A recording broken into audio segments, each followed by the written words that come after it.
What's the definition of a recession? Because it's different from a housing crisis.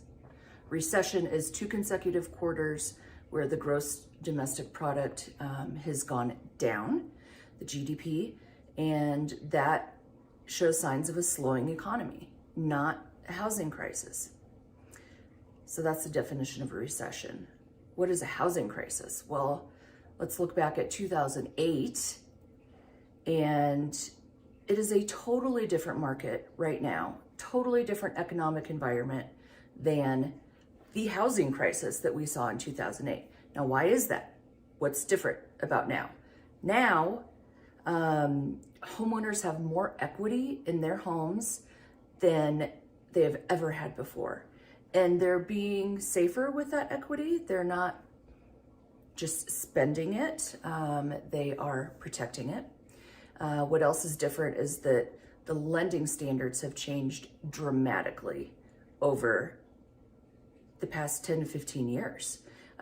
So the ability for just anybody to qualify for a mortgage is gone. There are much stricter requirements, and that is really a good thing. The other reason this is not a housing crisis like we saw in 2008 is that we had an overabundance of inventory then. An overabundance. Home builders, they were building all over the place.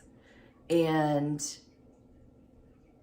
now we have an undersupply of inventory. Home builders cannot keep up, and their prices can't keep up either. Rents can't keep up with this economic environment.